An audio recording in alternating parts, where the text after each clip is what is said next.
আসসালামু আলাইকুম। তামান্না নাহিদ খান স্বাগত জানাচ্ছি এনটিভির দেশের খবরে।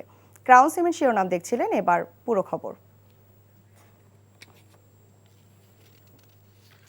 বিএনপির চেয়ারম্যান তারেক রহমান বলেছেন, কেউ কেউ বিভিন্ন উসিলায় গণতন্ত্রে উত্তরণের পথকে বাধাগ্রস্ত করতে চায়, তাদের সফল হতে দেয়া যাবে না। নির্বাচন কমিশনকে বিতর্কিত ভূমিকায় দেখা যাচ্ছে, তারপরও গণতন্ত্রের স্বার্থে ধৈর্যের পরিচয় দিচ্ছে বিএনপি। গুম ও নির্যাতনের পরও বিএনপির কোনো নেতাকর্মী রাজপথ ছাড়েনি বা কৌশলের নামে গুপ্ত অবস্থা ধারণ করেনি বলে মন্তব্য করেন তিনি। গুম খুনের শিকার পরিবারের সদস্যদের সাথে মতবিনিময়ে এসব কথা বলেন তারেক রহমান। আরও জানাচ্ছেন ইমরুল আহসান। এই শব্দটা অনেক ছোট, কিন্তু এর ভিতরে লুকিয়ে আছে হাজার হাহাকার, কষ্ট। সন্তানহারা পিতা আর পিতাহারা সন্তানের নিস্তব্ধ চোখে মুখে উদ্বেগ আর বুকছেড়া আর্তনাদের সব কান্না রাজধানীর চীনমৈত্রী সম্মেলন কেন্দ্রে সহমর্মিতার পিনপতন নিরবতা নামিয়ে আনে। গুমের শিকার প্রিয়জনকে ফিরে পাবার প্রবল আকুতি স্বজনের। স্বজনহারাদের কষ্টের গল্প আর দীর্ঘশ্বাস বিএনপির চেয়ারম্যান তারেক রহমানকেও ভারাক্রান্ত করে তোলে। আওয়ামী লীগের ফেসিবাদী শাসন আমলে হাজারের বেশি বিএনপি নেতাকর্মী গুমের শিকার হয়। তাদের কেউ কেউ ফিরেছেন, তবে বেশিরভাগেরই এখনও কোনো খোঁজ মেলেনি। তাদের ত্যাগেই স্বৈরাচারের বিদায় হয়েছে মন্তব্য করে তারেক রহমান বলেন, প্রতিটি অন্যায়ের বিচার নিশ্চিত করতে হবে। যারা গুম হয়েছেন, যারা শহীদ হয়েছেন, তাদের প্রতি আগামী দিনের গণতান্ত্রিক যে রাষ্ট্রের আকাঙ্ক্ষা আমরা দেখছি, সেই গণতান্ত্রিক রাষ্ট্র এবং সরকারের অবশ্যই অনেক অনেক দায় এবং দায়িত্ব রয়েছে। রাষ্ট্র কখনোই আপনাদেরকে ভুলে যেতে পারে না। গুম নির্যাতনের পরও বিএনপির কোনো কর্মী মাঠ ছাড়েনি উল্লেখ করে তিনি বলেন, তার দলের বিরুদ্ধে কোনো অপপ্রচার ধোপে টিকবে না।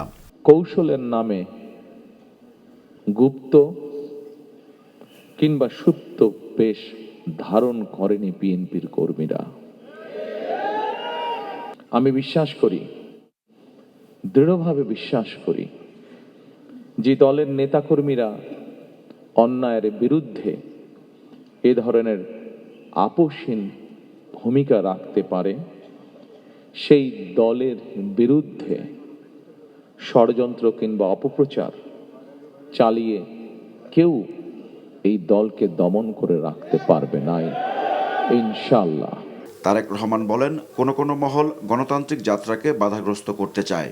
কেউ কেউ বিভিন্ন রকম কথা বলে একটি অবস্থা তৈরি করার চেষ্টা করছে, যেখানে এই গণতন্ত্রের পথ যেটি তৈরির পথ যে তৈরি হয়েছে সেটি যাতে বাধাগ্রস্ত হয়। আমি অনুরোধ করব আপনারা, এবং আমি অনুরোধ করব বাংলাদেশের দলমত নির্বিশেষে প্রতিটি মানুষ যারা গণতন্ত্রে বিশ্বাস করেন, আজ সজাগ থাকার জন্য, যারা বিভিন্ন উসিলা দিয়ে বিতর্ক তৈরি করে গণতন্ত্রের পথকে আবার নষ্ট করার বা ব্যাহত করার চেষ্টা করছেন, তারা যাতে সফল না হয়।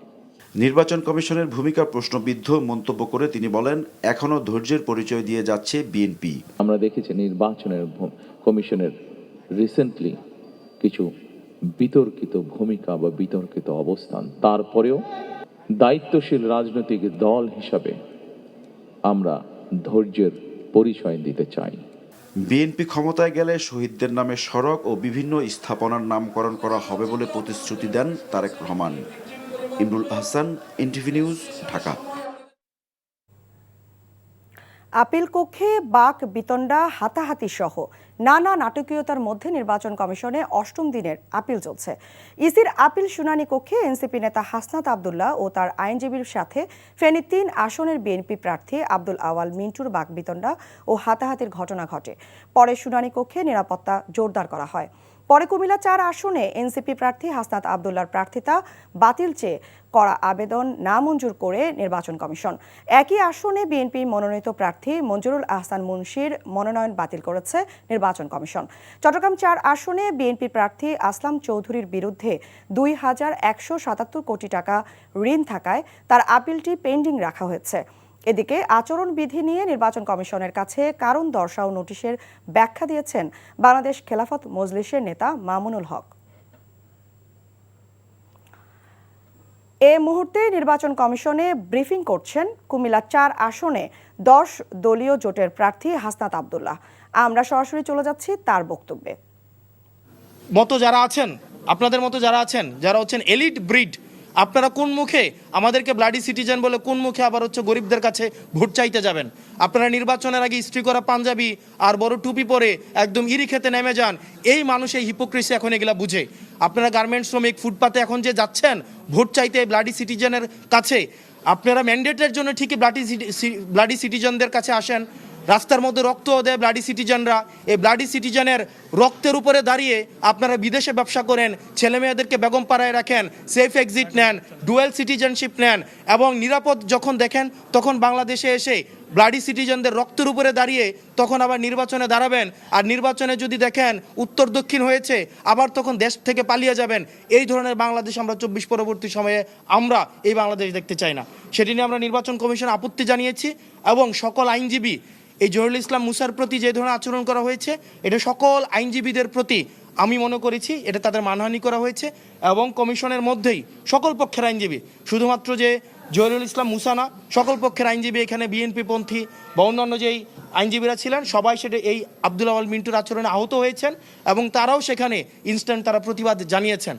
এখন আমরা কমিশনের দৃষ্টিতে এটি এনেছি এবং এই ঘটনার পুনরাবৃত্তি যেন বাংলাদেশে না ঘটে, এই পলিটিক্যাল এলিটিসিজমের নিপাত অবশ্যই ঘটতে হবে।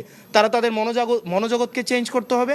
এই 24 পরবর্তী বাংলাদেশে এসে 24 পূর্ববর্তী এলিটিসিজমের রাজনীতি যদি তারা করতে চায় তাহলে এই সিভিলিয়ান, এই ব্লাডি সিভিলিয়ানরাই তাদেরকে প্রত্যাখ্যান করবে। কমিশনের দৃষ্টি আকর্ষণ করেছেন, আস্থা আছে কিনা কমিশনের উপর? কমিশনের কাছে আমরা দৃষ্টি আকর্ষণ করেছি, আমরা বলেছি যে একটা রুলিং জারি করতে, কিন্তু তারা কোনো রুলিং জারি করেনি।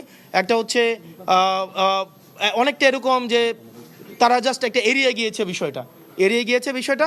তবে কমিশন উপস্থিত যারা আইনজীবী ছিলেন আইনজীবীদের প্রতি কৃতজ্ঞতা জানাই, কারণ প্রত্যেকটা আইনজীবী তখন এই বিষয়টিকে প্রতিবাদ জানিয়েছে দলমতের ঊর্ধ্বে উঠে, কারণ এটা আইনজীবীদের পেশাগত জায়গা থেকে আমি মনে করেছি এটা হচ্ছে মানহানি হয়েছে। ভাই, আপনার আসলে একটু কথা বলি যে আপনাদের আপিলের কারণে আজকে তার মনোনয়ন অবৈধ ঘোষণা করা হলো। এর আগে এত ঋণখেলাপি এবং হলফনামায় মিথ্যা তথ্য থাকার পরও তার মনোনয়নটি যাচাই বাছাইয়ের মধ্য দিয়ে বৈধতা কিভাবে পায় বা যাচাই বাছাই প্রক্রিয়া নিয়ে কোনো প্রশ্ন থেকে যায় কিনা? আমরা সেদিনই আপনারা দেখেছেন রিটার্নিং অফিসারের কার্যালয়ে আমরা প্রায় 1 ঘন্টার আমরা হচ্ছে সাবমিশন রেখেছিলাম এবং সেখানেও কিন্তু আমরা এই বিষয়গুলো নিয়ে বলেছিলাম যে আমরা যদি ল এক্সিস্ট করে তাহলে সেক্ষেত্রে উনি বিভিন্ন সময় ওনার হচ্ছে প্রিভিয়াস হিস্ট্রিও আছে। উনি 2008-এও একই ঘটনা করার চেষ্টা করেছিলেন, 2018-তেও একই ঘটনা করার চেষ্টা করেছিলেন, 24-এর ইলেকশনেও উনি যেটা 7ই জানুয়ারির যে আমিডামি নির্বাচন হয়েছে সেখানেও উনি প্রার্থী হওয়ার মনোবাসনা করেছিলেন, সেজন্য ওনার বাড়ি বিক্রি করে কিছু টাকা উনি পরিশোধ করেছিলেন। আবার অর্থাৎ নির্বাচনের যখন সিজন আসে, নির্বাচনের সিজন আসলে ওনার যেই মনে হয় যে ওনার কিছু টাকা দিতে হবে বা হচ্ছে কোর্টকে ম্যানেজ করার, এই বিষয়গুলো হচ্ছে আমরা তখনই এনেছিলাম কিন্তু তখন আমলে নেইনি। যেটি এতক্ষণ দেখছিলেন হাসনাত আবদুল্লাহ ব্রিফিংয়ের অংশ বিশেষ। চলে যাচ্ছি পরবর্তী সংবাদে।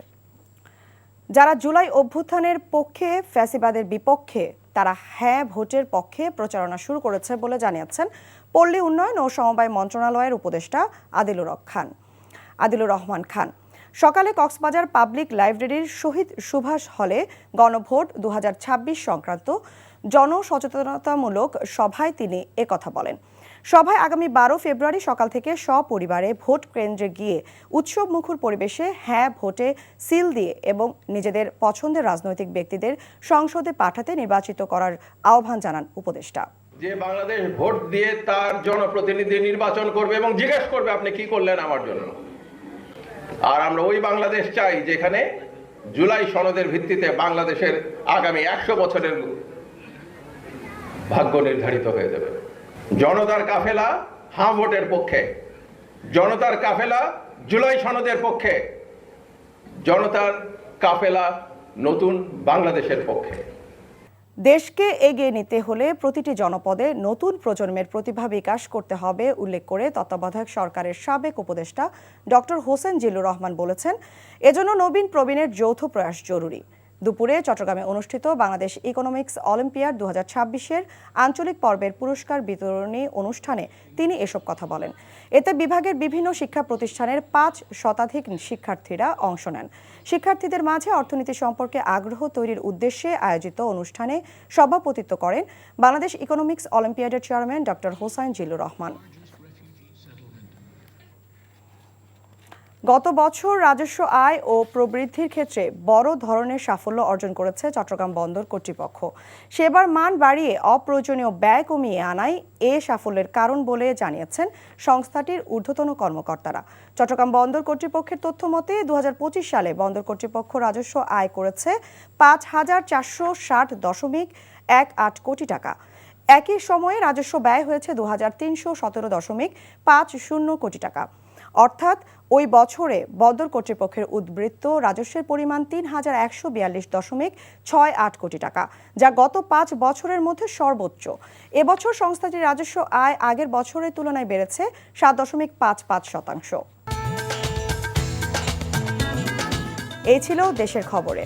এই খবরের ভিডিও সহ আপডেট জানতে ভিজিট করুন এনটিভি অনলাইন www.ntvbd.com।